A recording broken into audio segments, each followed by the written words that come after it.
Hello everyone, I am Hiralal Kumar. Welcome to my channel diamond math tech में आप लोगों का हार्दिक स्वागत है।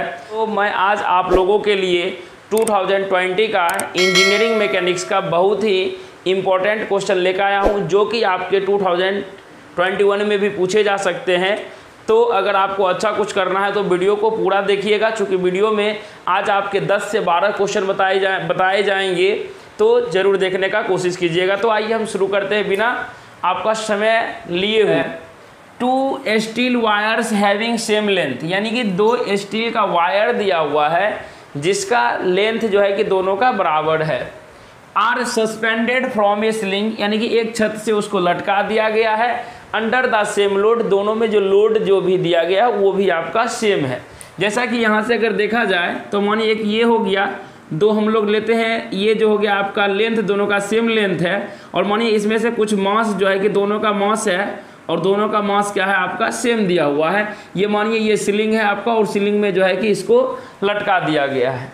कहता है if the ratio of their energy stored per unit volume is 1/4, यानी कि इसमें से बोला जो एनर्जी को स्टोर किया जाएगा पर वॉल्यूम यूनिट, यानी कि रड है तो इसमें से कुछ ना कुछ तो क्या कहते हैं वॉल्यूम तो होगा ही होगा, क्योंकि रड इज कॉल्ड यानी कि सिलेंडर, सिलेंडर में वॉल्यूम होता ही है। ठीक है, कहता है कि the ratio of their diameter is, आपको क्वेश्चन में पूछा गया है कि इसका डायमीटर, अगर इसको हम लोग D1 मानते हैं, इसका डायमीटर को D2 मानते हैं, तो आपसे पूछा जाएगा D1/D2 का वैल्यू पूछा गया है, तो कैसे निकालेंगे। ठीक है, तो सबसे पहले देखिए यहाँ पे आपको ध्यान क्या देने हैं कि क्वेश्चन को देखते हैं। ठीक है, क्वेश्चन में देखिए कि यहाँ से एनर्जी दिया हुआ, एनर्जी स्टोर्ड, तो एनर्जी के लिए आपको यहाँ पे ध्यान देना पड़ेगा कि इसमें जो सस्पेंडेड करेंगे इसके अंदर में कौन सा एनर्जी होगा, क्या कहते हो, इंटरनल एनर्जी होता है। ठीक है, जिसको हम लोग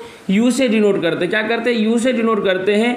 U इक्वल टू, अगर आप फॉर्मूला देखना चाहेंगे तो फॉर्मूला होता है हाफ इंटू, यहाँ से होता है हाफ इंटू स्ट्रेस इंटू क्या होता है, स्ट्रेन होता है। ठीक है, तो यानी कि स्टोर्ड एनर्जी जो बराबर फॉर्मूला लिखिएगा half into stress into strain लिखिएगा।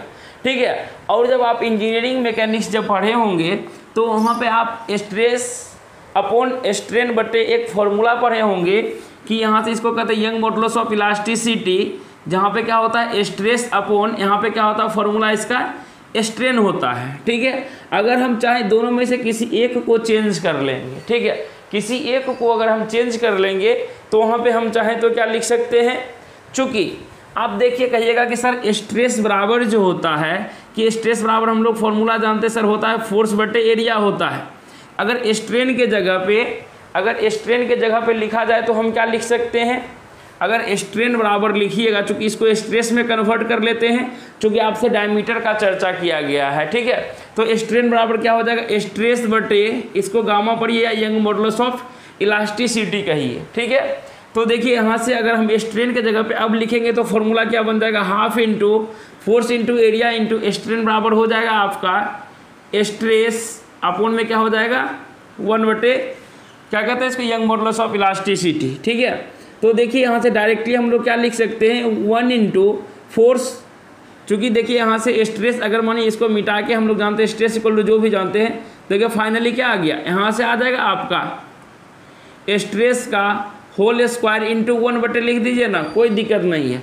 क्योंकि अभी आप जानते थे क्या कि स्ट्रेस बराबर जान रहे हैं क्या होता है फोर्स बटे एरिया। ठीक है, तो आप देखिए एरिया का फॉर्मूला आप लोग क्या जानते हैं, अगर लिखना चाहेंगे फोर्स बटे एरिया तो एरिया का फॉर्मूला क्या होता है, F area cross section area, cross sectional area बराबर क्या होता है π/4 इंटू क्या होता है डी का स्क्वायर, π/4 इंटू क्या होता है डी का स्क्वायर। ठीक है, तो अब अगर यहाँ से स्ट्रेस का वैल्यू को पुटअप अगर हम लोग करना चाहें तो देखिए स्ट्रेस का वैल्यू को पुटअप करेंगे तो क्या हो जाएगा 1/2 इंटू यहाँ से क्या हो जाएगा f/π/4 डी स्क्वायर का यहाँ से हो जाएगा whole square into 1 into gamma. ठीक है, तो देखिए ये इंटरनल एनर्जी बराबर यहाँ से देखिए स्टोर जो एनर्जी किया गया यहाँ से इस रिलेशन में किया गया। ठीक है, हमको सिर्फ निकालना है रेशियो निकालना है, तो रेशियो बराबर क्या करेंगे, तो देखिए चूंकि 2 है, यहाँ पे आपको 2 स्टील का दिया हुआ है, स्टील वायर दिया हुआ है, तो इसके लिए मानिए हम फर्स्ट में मानते हैं कि U,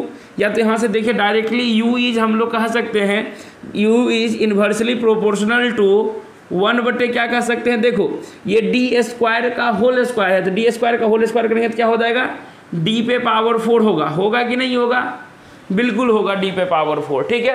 तो हम लोग U1 बराबर लिखेंगे तो क्या हो जाएगा, U1 इक्वल टू हम लोग लिख सकते हैं डायरेक्टली 1 बटे क्या हो जाएगा, D1 पे पावर 4। उसी तरीके से दूसरा में क्या स्टोर्ड एनर्जी हो जाएगा, U2 बटे क्या हो जाएगा, D2 पे पावर 4, ठीक है। तो अब देखिए यहाँ से U1 बटे U2 चूँकि आपको दे चुका है कि यहाँ से energy per unit volume equal to 1:4, ठीक है। तो दोनों को आपस में डिवाइड कर लेंगे, यहाँ से क्या हो जाएगा U1 बटे U2। देखिए U1 का वैल्यू यहाँ से दिया हुआ 1 बटे D1 पर पावर 4। अब देखो यहाँ से एक ही बार हम चेंज करते हैं, ठीक है, आप लिख सकते हैं नीचे। तो U2 है, तो देखिए ये क्या हो जाएगा, यहाँ से चलिए लिख ही देते हैं 1 बटे क्या हो जाएगा D2 पे पावर 4। अगर इसको सॉल्यूशन की जगह क्या हो जाएगा 1 बटे D पे पावर 4 इंटू क्या हो जाएगा D2 पे पावर 4 बटे 1, यही होगा ना। तो देखिए यहाँ से एक्चुअली में क्या आ जाएगा हमारा, यहाँ से आ जाएगा U1 बटे U2 इक्वल टू, यहाँ से क्या आ जाएगा, हम लोग ये भी लिख सकते हैं D2 बटे D1 पर पावर 4 लिख सकते हैं कि नहीं लिख सकते हैं। चूँकि ऊपर पे पावर 4 है, नीचे पे पावर 4 है, तो हम लोग D2 बटे D1 का होल पर पावर 4 लिख सकते हैं। चूँकि U1 बटे U2 का वैल्यू दिया हुआ है 1/4, क्या दिया हुआ है 1/4 दिया है, तो यहाँ से लिखेंगे D1 बटे D2। लेकिन आपसे पूछा क्या जा रहा है, रेशियो ऑफ D1 बटे D2, इसको उल्टा कर लीजिए। यहाँ से ये यहाँ क्या है पावर 4 है, तो इधर आके क्या हो जाएगा 4 यहाँ चला आएगा, तो इसको अपोजिट करेंगे तो यहाँ से क्या हो जाएगा D1 बटे D2 इक्वल टू डायरेक्टली हम लोग लिख सकते हैं, यहाँ से √4 यहाँ से हो जाएगा 4 बटे 1। यहाँ से देखो ये 4 है, 4 को अगर एक जैसा मिलेगा तो हम निकालेंगे, नहीं तो नहीं निकाल पाएंगे।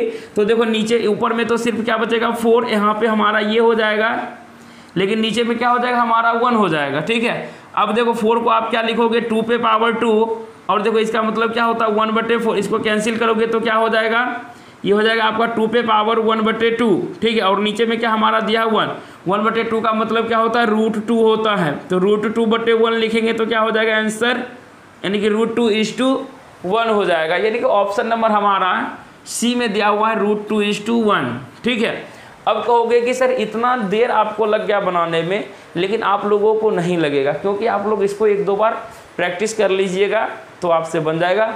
तो चलिए हम लोग बढ़ते हैं नेक्स्ट क्वेश्चन की ओर। ये जो क्वेश्चन है ये हम लोग लिख देते हैं VVI क्वेश्चन, यानी इंपॉर्टेंट क्वेश्चन। इसी पर आधारित आपका question previous year 96 number question दिया हुआ है, ठीक है।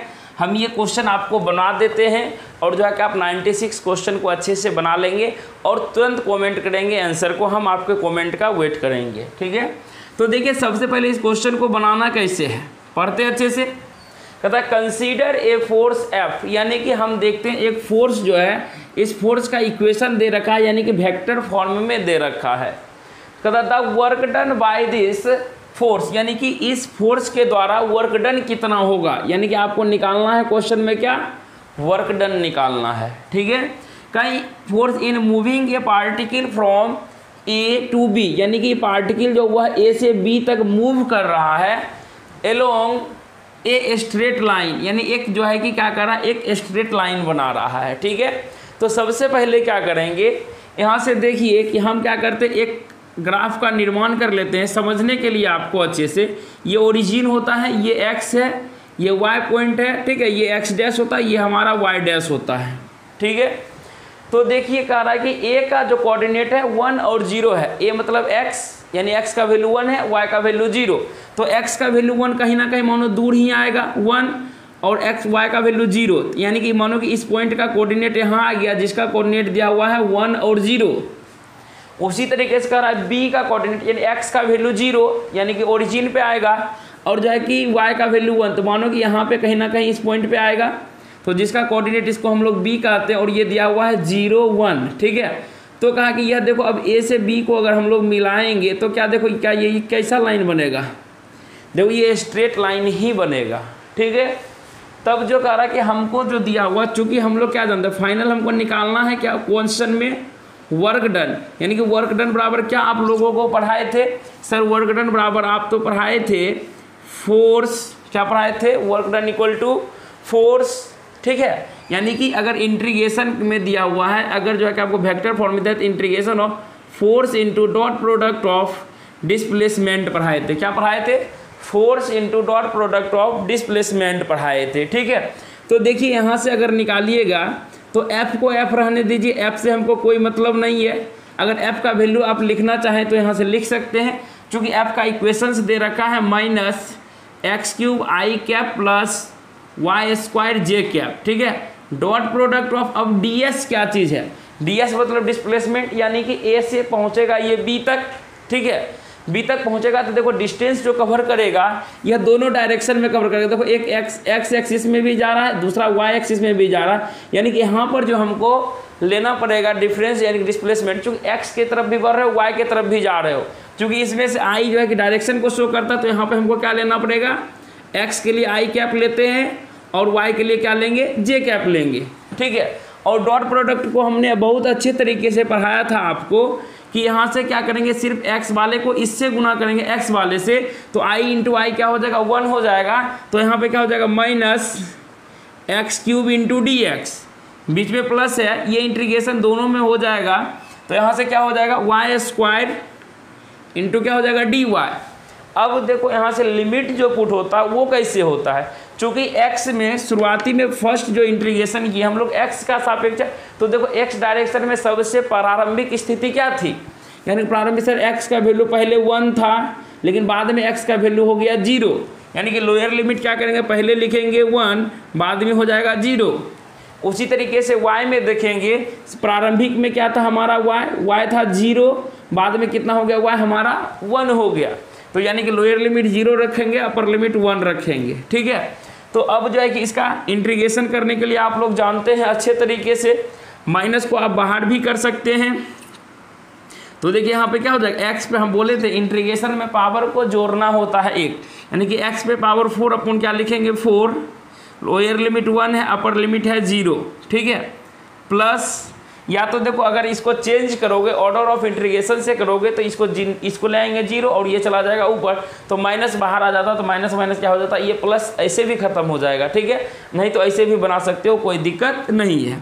तो देखिए यहाँ से हमारा क्या हो जाएगा? वाई स्क्वायर है तो क्या हो जाएगा? वाई क्यूब बटे 3, लोअर लिमिट 0, अपर लिमिट 1, ठीक है। तो अब देखिए इसमें से सबसे पहला काम क्या होता है कि अपर लिमिट को पुट करना। कहोगे कि सर यहाँ से ये माइनस तो रहेगा ही रहेगा, 0 पे पावर 4, 0/4, यानी कि सर ये माइनस 0 हो गया, कोई दिक्कत नहीं। फिर माइनस देते हैं बीच में, लोअर लिमिट को पुट करते हैं, तो लोअर लिमिट में कहोगे सर ये माइनस पहले से है तो माइनस दे दीजिए। 1 पे पावर 4 करेंगे तो कितना होगा? 1, यानी कि 1 कितना हो जाएगा? यहाँ से 4 हो गया, ये हो गया, इसका काम खत्म हो गया। अब चलते हैं प्लस। नेक्स्ट देखिए यहाँ से है, क्या कीजिएगा? 1, इसका अपर लिमिट पुट कीजिएगा 1 का क्यूब कितना हो जाएगा? 1/3, बीच में माइनस देंगे, लोअर लिमिट पुट करेंगे, 0 का क्यूब बटे 3, यानी कि ये हो जाएगा 0। देखिए ये कितना होगा? माइनस माइनस प्लस का हो गया सर, ये तो हो गया 1/4 प्लस हो गया सर 1/3, यानी कि एलसीएम कितना हो जाएगा? 12, 4 3 जा 12, यानी कि 3 + 4, यानी कि 7 कितना हो जाएगा आपका? 12 हो जाएगा। वर्क डन, जो कि आपके ऑप्शन नंबर सी में दे रखे हैं, तो ऑप्शन सी को आपको टिक कर देना है और आपका सही हो जाएगा। उम्मीद करते हैं ये भी क्वेश्चन आपको बहुत अच्छे से समझ में आया होगा। आप लोग 2020 का प्रीवियस ईयर निकालिएगा और 96 नंबर क्वेश्चन को सॉल्यूशन कीजिएगा, नहीं तो मैं उसके इक्वेशंस को लिख देता हूँ और जो है कि आप बना लेंगे, ठीक है। देखिए सभी चीज़ टोटल चीज़ सेम दिया हुआ है, सिर्फ चेंज क्या किया है? f का वैल्यू को चेंज किया, तो f का इक्वेशंस को हम यहाँ पे ऊपर में लिख दे रहे हैं, ठीक है। तो देखिए यहाँ से इसके वैल्यू को हम लोग यहाँ से यहाँ लिख देते हैं, ठीक है। ये चलो f इक्वल टू यहाँ से f इक्वल टू दिया हुआ 96 में माइनस, यहाँ से देखो माइनस एक्स आई कैप प्लस वाई जे कैप, यही आपका 96 क्वेश्चन दिया हुआ प्रीवियस ईयर 2020 का। तो आप लोग उम्मीद करते हैं कि बना के जल्द से क्वेश्चन का आंसर कमेंट करेंगे कि कितना होगा, ठीक है। ऑप्शन यही आपका दिया हुआ है, तो इसी में से कोई ना आंसर होगा तो आंसर को टिक करेंगे, ठीक है। लिखा हुआ है, ये भी बहुत ही इंपॉर्टेंट क्वेश्चन है, ठीक है। और यह जो क्वेश्चन है आपका, आप पलटाइएगा 2 यानी कि 94 नंबर क्वेश्चन, ठीक है। उसी पे आधारित है। हम बिल्कुल क्वेश्चन बैंक को सोल्यूशन नहीं करवा रहे, हम उसी पे आधारित दे रहे हैं ताकि आप उसको खुद से सोल्यूशन करके आंसर को कमेंट करेंगे, क्वेश्चन हम बता दिया करेंगे। ठीक है, देखिए कहता है a uniform sphere of mass 500 ग्राम। तो क्वेश्चन में हमको दिखा क्या, मास दिया हुआ है सर, तो मास को लिखेंगे, मास इक्वल टू दिया हुआ 500 ग्राम। तो 500 अपॉन सर इसको केजी में सबसे पहले ऐसा यूनिट में कन्वर्ट कीजिए सर, 0.5 kg होगा। बोला without slipping on a plane surface, यानी कि बिना, यानी कि मानिए एक प्लेन सरफेस है, इस पे जो एक स्फीयर तो 3D होता बाबू, लेकिन यहाँ पे हम 2D दिखा रहे हैं। ठीक है, इसको मान लेना स्फीयर। ठीक है, कहता है कि so that it's centre move a speed of 0.02 metre per second, यानी कि स्पीड जो आपका दे रखा है, स्पीड को हम लोग v से भी डिनोट कर लेते हैं। मान लीजिए यहाँ से v इक्वल टू आपको दिया हुआ 0.02 मीटर पर सेकेंड। तब बोला the total kinetic energy of rolling sphere, यानी कि रोलिंग स्फीयर में जो होगा आपका टोटल काइनेटिक एनर्जी जो उपलब्ध होगा, इस टोटल काइनेटिक एनर्जी को निकाल के दिखाइए कि यह रोलिंग जब करेगा तब कितना होगा टोटल काइनेटिक एनर्जी।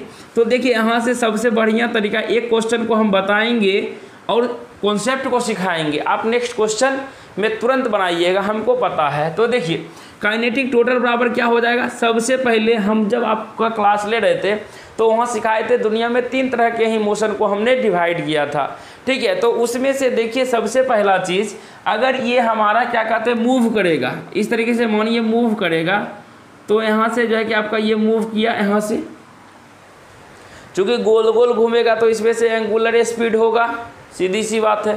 ठीक है, सिंपल सी भाषा में। ठीक है, और देखिए यहाँ से आपका ये तो रेडियस भी होना चाहिए, यहाँ से मानो कि ये हमारा ये रेडियस भी हो जाएगा। ठीक है, क्या हो जाएगा, हमारा रेडियस भी हो जाएगा। और देखिए यहाँ से ये वेलोसिटी जो है, चूँकि ये कितना से घूम रहा था, इसमें से घूमेगा तो इसमें से कुछ ना कुछ वेलोसिटी वही हुआ, एंगुलर स्पीड जो भी है। ठीक है, तो देखिए इसमें से आपको जब आप पढ़े होंगे, ठीक है, तो इसमें से क्या पढ़े थे कि काइनेटिक एनर्जी ऑफ, एक बार क्या होता है ट्रांसलेशन मोशन के लिए क्या होता है, ट्रांसलेशन, यहाँ से लिख देते हैं ट्रांसलेशन मोशन के लिए, प्लस में क्या हो जाएगा काइनेटिक एनर्जी, ये ट्रांसलेट कर रहा है ट्रांसलेशन, और दूसरा में क्या कर रहा है रोलिंग करेगा, यानी कि जो दूसरा में क्या करेगा रोटेशन मारेगा, यानी कि घूमेगा, ROTATION। ठीक है, देखो translation plus rotation equal to हो जाएगा रोलिंग। चूंकि देखो यहाँ से जो ही रोटेट घूमेगा तो इसका सेंटर जो है कि देखो पहले यहाँ है, चक्का घूमेगा तो सेंटर यहाँ आ जाएगा, फिर मानो आगे घूमेगा तो और धीरे धीरे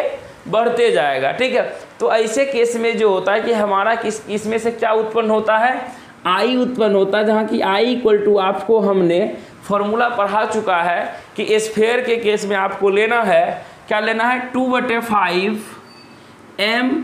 mr²। क्या लेना है 2/5 mr², यानी कि मोमेंट ऑफ इनर्शिया कहिएगा। ठीक है, तो देखिए यहाँ से अगर हम लोग काइनेटिक एनर्जी ऑफ ट्रांसलेशन जो लेंगे ये होता है 12 mv² प्लस। ठीक है, लेकिन रोटेशन के लिए आपको थोड़ा सा सोचना पड़ेगा। ठीक है, तो रोटेशन मेन तो रोटेशन ही है, तो रोटेशन के वजह से ही रोटेशन को हमको क्या कन्वर्ट करना है, mv² में कन्वर्ट कर लेना है। तो ठीक है, तो इसका फॉर्मूला होता है 12 I × ω², चूँकि ओमेगा से घूमेगा, यानी कि ओमेगा, यानी कि यहाँ से लिखेंगे I × ω²। ठीक है, तो अब देखिए आगे जब हम वैल्यू को पुटअप करेंगे तो ये क्या हो जाएगा आपका 12 mv² प्लस 12 I के जगह पे क्या लिख सकते हैं, कहिएगा कि सर I के जगह पे लिख दीजिए 2/5 mr²। ठीक है, तो इसको ध्यान रखना, ये जो होता है स्फीयर के लिए होता है, तो यहाँ क्या लिखोगे 2/5, यहाँ पर लिख दो 2/5 mr² इंटू को सर ये ω² है तो ω² लिख दे, क्या बिल्कुल लिख दीजिए।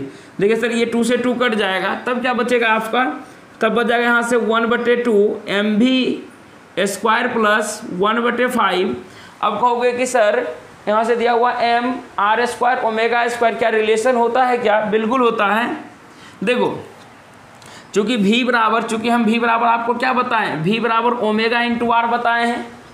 ठीक है, तो v बराबर अगर ω/r होता है तो यहाँ से r² × ω² है, तो दोनों तरफ स्क्वायर कर लेते हैं, तो देखिए क्या हो जाएगा v² इक्वल टू आएगा ω² × r²।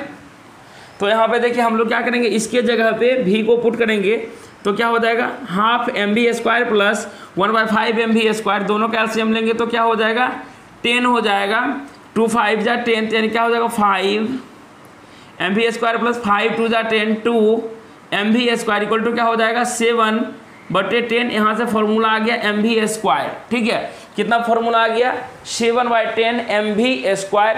अब देखो डायरेक्टली कहोगे कि सर ये चीज़ आपने इतना हमको डिफाइन करके बता दिया, लेकिन सर अब तो हम क्या करेंगे, अगर हमसे कोई भी पूछेगा kinetic energy total equal to, तो डायरेक्ट फार्मूला हम लगा देंगे 7/10 mv², तो क्या नहीं बनेगा, बिल्कुल बनेगा, चूँकि वहाँ ऑब्जेक्टिव आपको बनाना है। तो यहाँ से वैल्यू को पुट करते हैं 7/10, मास का वैल्यू देखिए कितना है, मास का वैल्यू 0.5 kg इंटू देखिए v², v के जगह पे लिखा हुआ 0.02 इंटू क्या लिखेंगे 0.02, दशमलव को उड़ाएंगे बट्टे 100, दशमलव को उड़ाएंगे बट्टे 100, यहाँ पे उड़ाएंगे बट्टे 10। अब देखो एक बार पूरे को क्या करना, मतलब गुना भाग नहीं करना जल्दी से, पहले इस तरीके से लिख दो तो काटने में आसान होगा, ठीक है। देखिए क्या कहोगे कि सर यहाँ से 7 5 जा 35, 35 जा यानी 35 2 जा 70, 72 जा 140 बटे लिखिए सर 2 2 4 2 6 वो जीरो है। देखो इसको कन्फ्यूजन मत करना, 6 जीरो लिखे सर, एक जीरो से एक जीरो कट जाएगा, ठीक है। आप 14 बटे क्या लिख सकते हैं 14 × 10 पे पावर दी -5 भी लिख सकते हैं, ठीक है। लेकिन देखिए ऐसा ऑप्शन आपको नहीं मिलेगा। लेकिन अगर अभी भी टिक कीजिएगा सर 14 आया, तो 14 के केस में देखिए कोई नहीं है, ऑप्शन नंबर ए में ही सिर्फ 14 दिया हुआ, टिक करके ऐसे भी भाग जाइएगा, पूरा नहीं बनाइएगा फिर भी। लेकिन सेटिस्फाइड होने के लिए आपको तो पढ़ा रहे हैं, तो देखिए क्या कीजिएगा, एक अंक के बाद आप दशमलव को अगर यहाँ पे पुट करेंगे तो एक अंक एक जीरो घट जाएगा, तो यानी क्या हो जाएगा 1/4 इंटू दशमलव क्या होगा 10 पे पावर दी -4, यही आपका क्या हो जाएगा, वर्क का यूनिट क्या होता है जूल होता है। तो आपको क्या करेंगे जूल को टिक करेंगे, यानी 1.4 × 10 पे पावर दी -4 जूल, जो कि ऑप्शन ए में दे रखा है, ठीक है। तो आप सीख गए। अब बिल्कुल एकदम 110% मिलता जुलता क्वेश्चन आपके 2020 में 94 नंबर है, 94 नंबर क्वेश्चन को निकालिए और झट से बना के उसका आंसर को कमेंट कीजिए, ठीक है। नहीं तो देखिए हम यहाँ से आपको सिर्फ बता देते हैं क्या चेंज है उसमें, करा कि यहाँ से सब चीज़ टोटल चीज़ सेम है, ठीक है। सिर्फ आपको जो दे रखा है सेंटर का जो स्पीड है, ठीक है, सेंटर का स्पीड सिर्फ इसको देखो यूनिट में चेंज किया, ये 94 नंबर का हम बता रहे हैं और आंसर आपको बताना है खुद। तो यहाँ से सिर्फ स्पीड में जो चेंज किया है वो क्या लिखा है पता है, वो लिख दिया है 5 cm/s। क्वेश्चन में लिखा है 5 cm/s लिख दिया है, बाकी बात टोटल चीज़ सेम है। ऑप्शन को हम चेंज कर देते हैं। ऑप्शन देखिए क्या दिया हुआ, आप लोग ऑप्शन को भी कॉमेंट कर यानी कि आंसर कमेंट करेंगे, option A B C D जो भी होगा, ठीक है। तो ऑप्शन ए में देखिए लिखा हुआ है 1.13 × 10 पे पावर दी -3 जूल। ऑप्शन बी में दे रखा है 6.25 × 10 पावर -4 जूल। क्या दे रखा है 10 पे पावर दी -4 जूल। और ऑप्शन सी में जो आपका दे रखा है, ऑप्शन सी में जो दे रखा है वो दे रखा है 8.75 × 10 पावर -4 जूल। और ऑप्शन डी में दे रखा है 8.75 × 10 पावर -3 जूल, ठीक है। तो देखो यहाँ से भी बहुत सारा बच्चा दिमाग लगा लिया होगा, सर आंसर या तो सी होगा या तो डी होगा, क्योंकि दो ऑप्शन बिल्कुल मिलता जुलता है। सर ए और बी तो मिलता जुलता नहीं है, इसलिए या तो सी होगा या तो डी होगा। आप लोग तुरंत बनाइए, कहाँ से फॉर्मूला लगाइएगा, सिर्फ इस फॉर्मूला का यूज़ कीजिएगा, एक लाइन में आंसर आपका बाहर हो जाएगा, ठीक है। तो उम्मीद करते हैं कि इस 94 नंबर क्वेश्चन को बना के आप लोग कमेंट करेंगे आंसर। हमारा ये क्वेश्चन प्रीवियस ईयर का 88 नंबर है, ठीक है। अच्छे से ध्यान से देखिएगा। कह रहा है a mass of 10 kg is suspended by a rope, यानी कि कहता है कि एक कोई भी मास है जो कि एक रोप से लटक रहा है, मानिए एक रोप से लटक रहा है और ये है आपका दिया हुआ 10 kg मास, ठीक है, जो कि m = होता है, बोलता है by a rope of length 4 metre, यानी कि लेंथ जो रोप का जो लेंथ जो टोटल होगा, ये जो लेंथ हो जाएगा ये आपका दे रखा है 4 मीटर, ठीक है। कब तक फ्रॉम द सीलिंग, यानी कि सीलिंग तो हमेशा बाबू छत तो ऊपरे में रहेगा, सीलिंग से लटक रहा है। कहता है a force F is applied horizontally, यानी कि बोला कि इस पर एक फोर्स जो है कि हॉरिजेंटल लगेगा। हॉरिजेंटल मतलब होता है पैरेलल, अब वर्टिकल मतलब ऊपर से नीचे की ओर, इसमें से बोला वर्टिकल यानी पैरेलल लगेगा, parallel to the earth. Horizontally at the mid point of the rope, यानी कि इस रस्सी का मिड पॉइंट निकालोगे तो बाबू 2 मीटर पे हो जाएगा। और बोला हॉरिजेंटली लगेगा तो कहोगे कि सर इस तरीके से लगा दीजिए। हॉरिजेंटली फोर्स यानी कि एफ लग रहा होगा तो यहाँ पे एफ लिख दीजिए, कोई दिक्कत वाली बात नहीं है, ठीक है। तब कह रहा कि max an angle of 45 degree with the vertical. अब देखो वर्टिकल कहाँ आएगा, ये तो हॉरिजेंटल, वर्टिकल ये सीलिंग यानी कि वर्टिकल तो ऐसा ही लाइन जाएगा। वर्टिकल मतलब इसके साथ में ही एंगल बनाएगा। वर्टिकल ये लाइन इसके साथ इधर या तो इधर भी बना सकता है, दोनों साइड में से किधर भी ले सकते हैं। मतलब 45 डिग्री, यहाँ से 45 यानी कि मिड पॉइंट में बिल्कुल चला जाएगा विथ द वर्टिकल, वर्टिकल के साथ बना दिया। Then F is equal to, यानी कि तब जो हमसे पूछा जा रहा है कि इसका एफ का जो वैल्यू आपका क्या होगा, ठीक है, इसको एज्यूम करना है। एज्यूम क्या करना है, और अंतिम में कहते हैं assume rope to be massless. जो ही मासलेस दिया तब तो हमको जो है कि रस्सी का बोला कि कोई भी मास नहीं लेना है, तो उस केस में हमको मज़ा आ गया। पूछिए क्यों?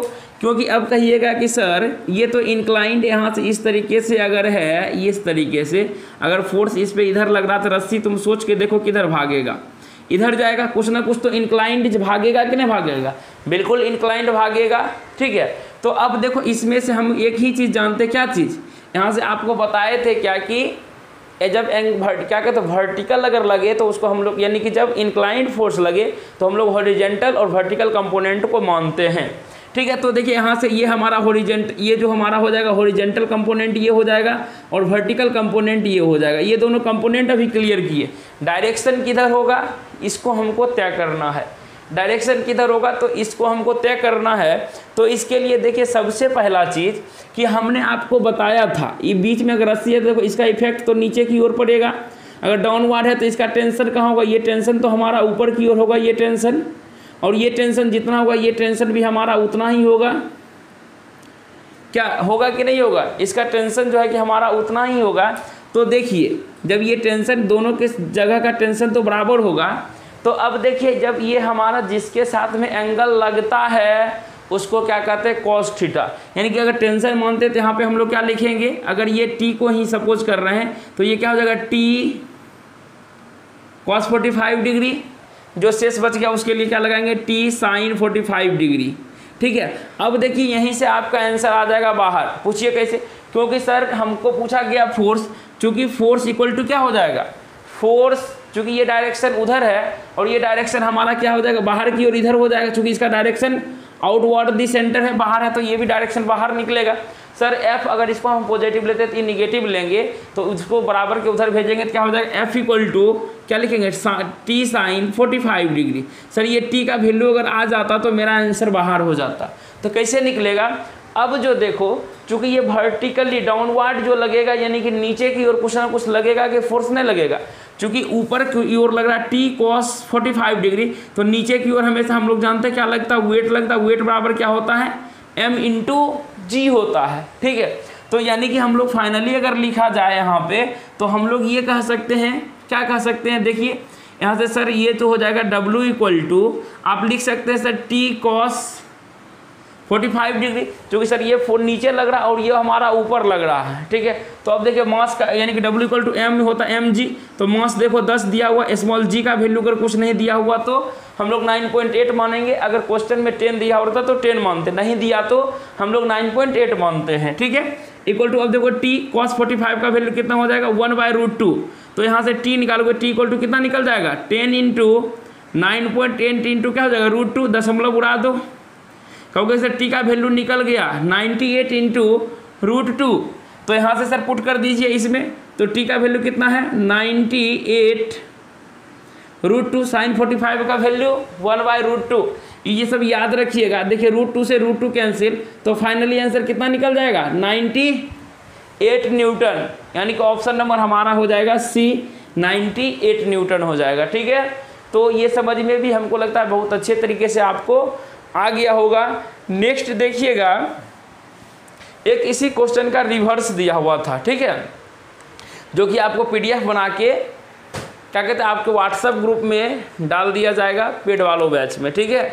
तो देखिए ये जो हमारा दिया हुआ था, कहता क्या है कि ये 98 निकला, तो कहता है कि ए फोर्स, यानी कि देखो ये एफ का वैल्यू यहाँ पे 98 लिख दिया, तब एंगल पूछा जा रहा, तो उस केस में एंगल 45 डिग्री होगा, तो वो क्वेश्चन बना के PDF में डाल दिया गया है। तो चलिए हम बढ़ते हैं नेक्स्ट क्वेश्चन की ओर।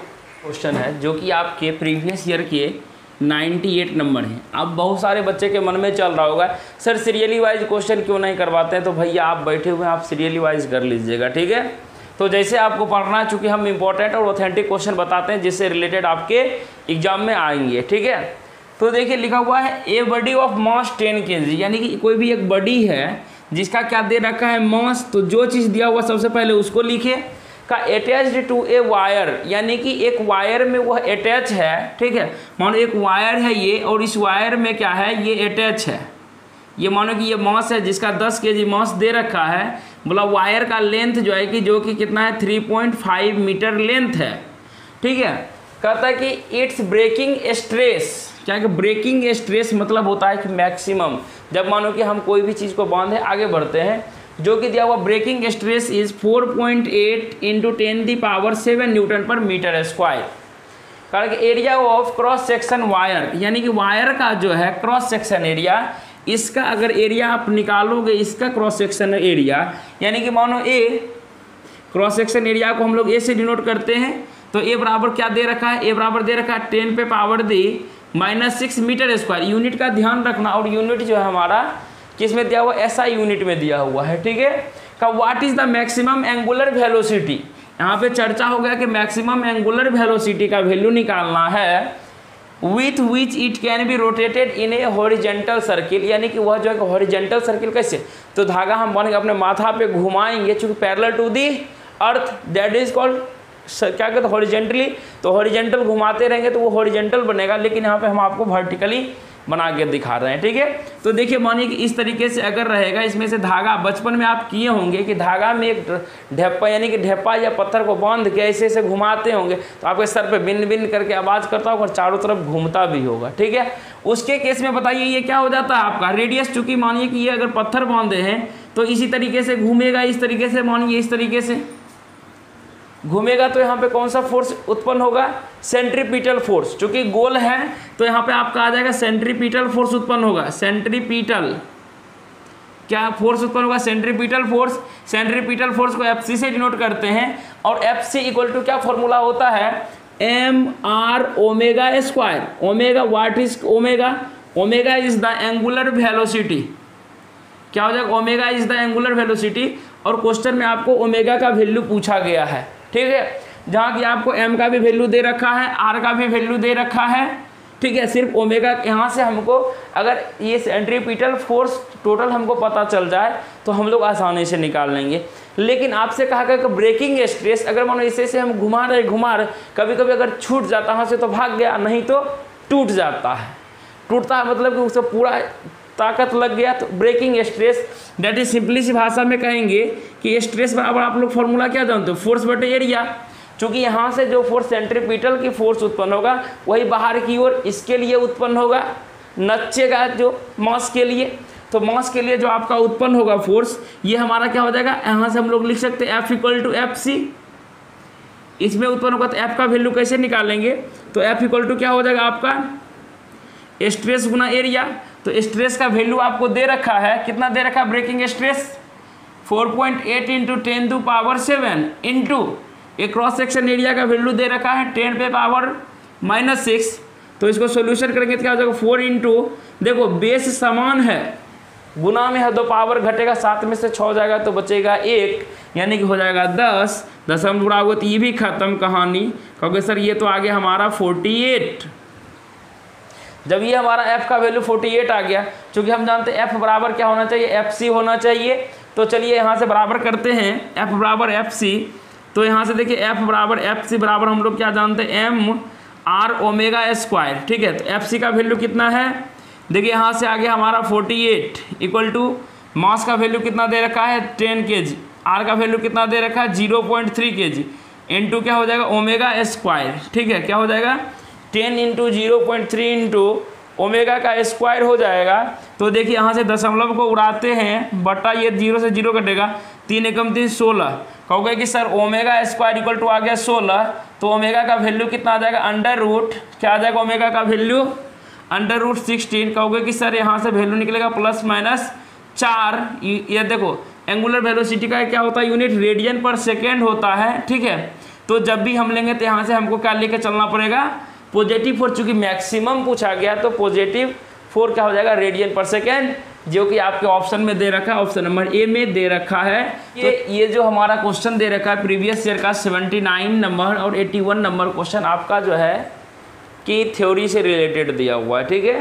तो देखिए लिखा हुआ है, ये क्वेश्चन दोनों इसलिए बता रहे हैं क्योंकि ये बार बार रिपीटेड करते रहता है क्वेश्चन, ठीक है। ये प्रीवियस ईयर में 2-3 बार रिपीट किया है। In a 4 bar mechanism then are which rotates is called, यानी कि कहता है कि 4 बार मैकेनिज्म जब आप थ्योरी ऑफ मशीन पढ़ने जाओगे तो उसमें आता है, मैकेनिकल इंजीनियरिंग का पार्ट है, ठीक है। कहता वह आर्म जो है कि जो रोटेट करते रहता है उस आर्म को क्या कहते हैं, तो उस आर्म को कहा जाता है क्रैंक कहा जाता है। तो ऑप्शन नंबर सी को टिक करेंगे, ठीक है। तो अब हम आगे बढ़े, क्या आप लोगों को मज़ा आ रहा है ना? अगर मज़ा आ रहा है तो चैनल को जल्दी से सब्सक्राइब कर लीजिए, बेल आइकन को दबा लीजिए और चैनल को सब्सक्राइब करना ना भूलेंगे, ठीक है।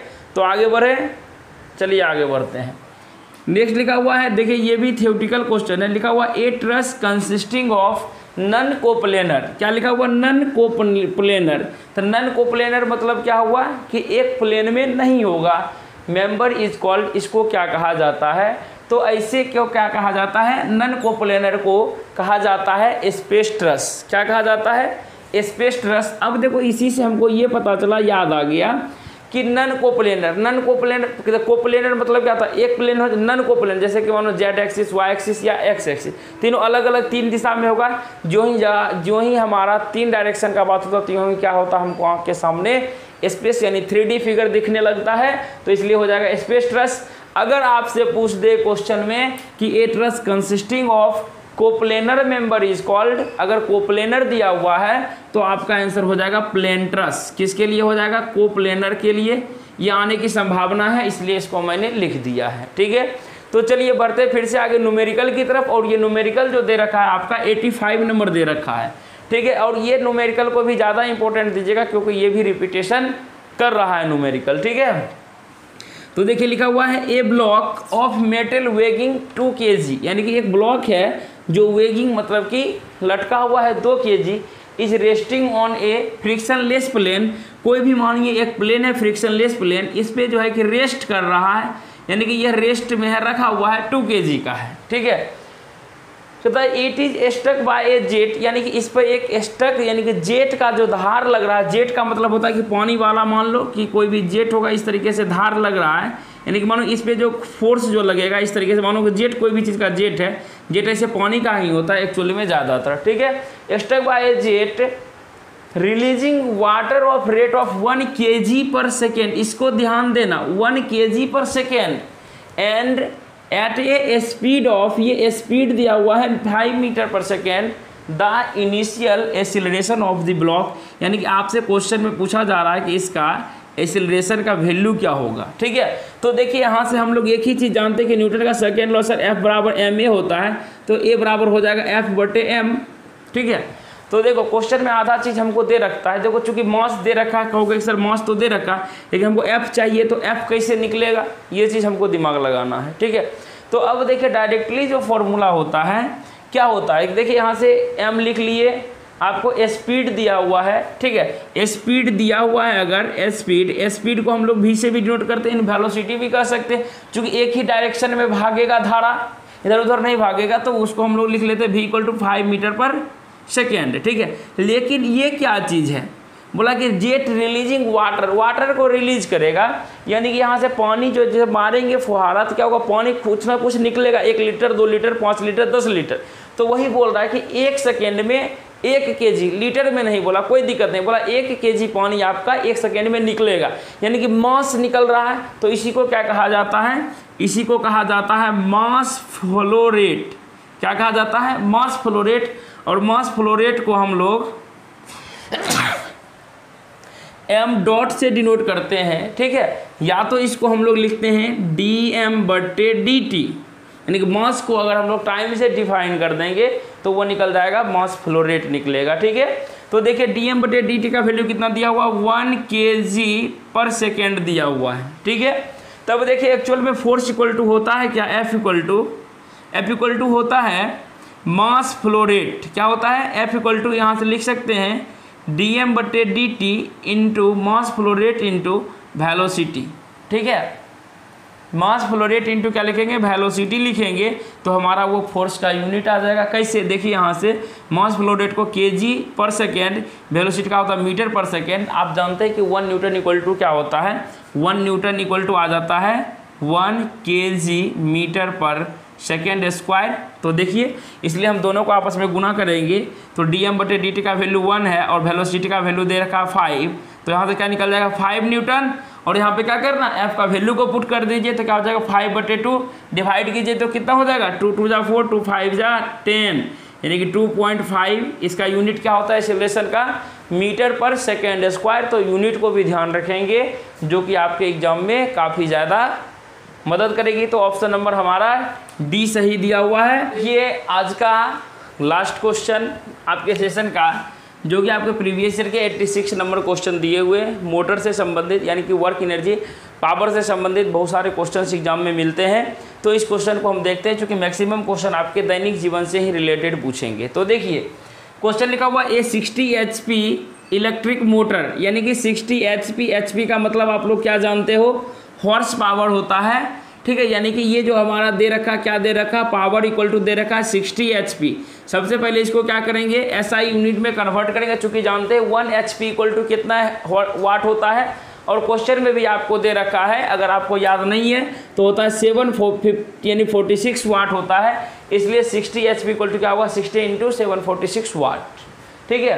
कह रहा है कि electric motor lift and elevator, कोई भी एक एलिवेटर है जिसको क्या कर रहा है, having a maximum total load capacity of 2000 kg, ठीक है। कोई भी एक एलिवेटर को जो क्या करता है कि मैक्सिमम वेट लोड लगा के उसको क्या करेगा, ऊपर ले जाएगा एलिवेटर को। कहता है if the frictional force on the elevator is 4000 Newton, यानी कि उस एलिवेटर में जो फ्रिक्शन फोर्स जो लगेगा वो लग रहा है 4000 यानी कि 4000 न्यूटन का। तब पूछा जा रहा है the speed of the elevator, क्या पूछा जा रहा है कि एलिवेटर का स्पीड क्या होगा या वेलोसिटी क्या होगा, ठीक है। At full load is close to, यानी कि जब फुल लोड रहेगा तो एलिवेटर में क्या होगा, मानिए कि ये हमारा एलिवेटर है, ठीक है। इस एलिवेटर को मान लीजिए, ठीक है। तो ये क्या हो जाएगा, हमारा ऊपर चलेगा। मानिए कि इसको हम लोग ऊपर ले चलेंगे, तो फुल लोड कब होगा, जब ये हमारा ऊपर की ओर चलेगा। तो हमारा इस लिफ्ट में क्या होगा, फुल लोड होगा। जब बोला कि लिफ्ट करेगा, लिफ्ट का मतलब क्या होता है कि ऊपर उठाना, एलिवेटर को ऊपर ले जाना, अपर लिफ्ट होता है, ठीक है। लिफ्ट को ऊपर ले जाएगा, ठीक है। तब जो है कि इस पे से आप बताइए कि इसका फ्रिक्शनल फोर्स जो लगेगा वो किधर लगेगा। अगर मानिए ये ऊपर जाएगा तो नीचे की ओर फ्रिक्शनल फोर्स यहाँ से उत्पन्न होगा, जो कि क्या होगा, W बराबर क्या हो जाएगा, mg के बराबर होगा कि नहीं होगा, एकदम होगा, ठीक है। जबकि आपको बोल दिया है क्वेश्चन में, क्या बोला कि यहाँ से बोला कि इसमें जो फोर्स ऑफ फ्रिक्शन जो यहाँ से उत्पन्न होगा, चूँकि ऊपर की ओर जाएगा, नीचे घिसकेगा दो सरफेस में, तो स्मॉल f का वैल्यू दे रखा है 4000 न्यूटन, ठीक है।